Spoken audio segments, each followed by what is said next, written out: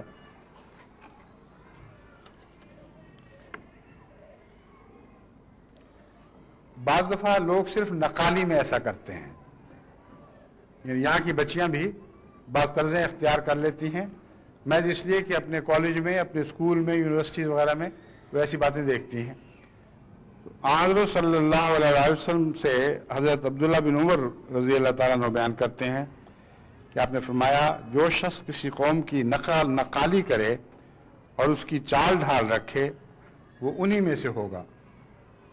یہ جو لفظ ہے انہی میں سے ہوگا، یہ سمجھنے والا ہے، کیونکہ اس کا مطلب ایک تو یہ ہے کہ جو جیسا بننا چاہتا ہے اس کی فطرت بتا رہی ہے کہ در حقیقت اس کا دل ان میں ہے، اس کا دماغ ان میں ہے، اس لیے وہ بظاہر کسی اور قوم کے ساتھ تعلق رکھتا ہے، لیکن فی الحقیقت جہاں تک اس کی روح، اس کا دماغ، اس کا دل ہے، وہ اپنی قوم کو چھوڑ کر دوسری قوم کا ہو چکے ہیں۔ ایک تو یہ سیدھا سادہ نفسیاتی پیغام ہے۔ دوسرا اس میں پیغام یہ ہے کہ اس کا انجام ان جیسا ہی ہوگا، اگرچہ اس کا پس منظر اسلامی ہو، مسلمانوں میں پیدا ہوا ہو، لیکن اگر اسلام کے خلاف روایات اختیار کر لے اور ان غیر اسلامی روایات میں دوسری قوموں کی نقل کرے گا، تو وہ اس سے خدا تعالیٰ کا سلوک وہی ہوگا جیسا غیر مسلموں سے جو عمداً بد ارادوں کے ساتھ بعض اعمال اختیار کرتے ہیں، اللہ کا سلوک ہوگا۔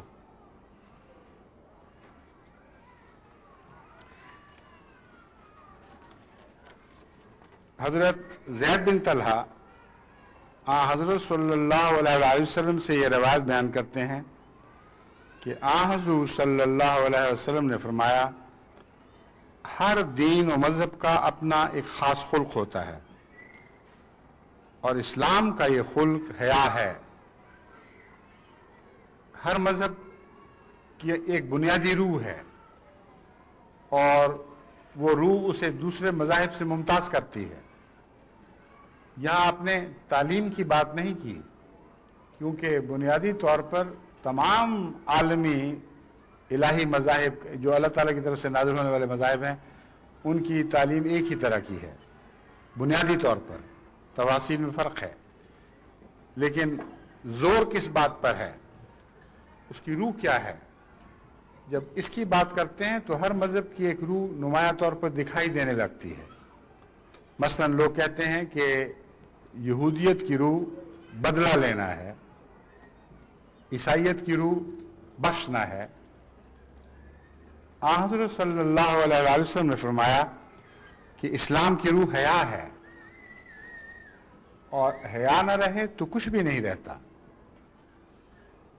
بس یاد رکھیں کہ حیا کا جہاں تک تعلق ہے، یہ صرف عورت کا زیور نہیں، یہ مردوں کا بھی زیور ہے، اور مردوں اور عورتوں دونوں میں برابر کی چیز ہے۔ بعض دفعہ یہ خیال کیا جاتا ہے کہ حیا کرنا عورت کا کام ہے۔ امر واقعہ یہ ہے کہ مرد اور عورت دونوں میں برابر کا خلق ہے۔ اگر یہ نہ ہوتا تو حضرت صلی اللہ علیہ وسلم حیا کو اسلام کا خلق قرار نہ دیتے، بلکہ خواتین سے متعلق تعلیم کے طور پر اسے پیش کرتے۔ بعض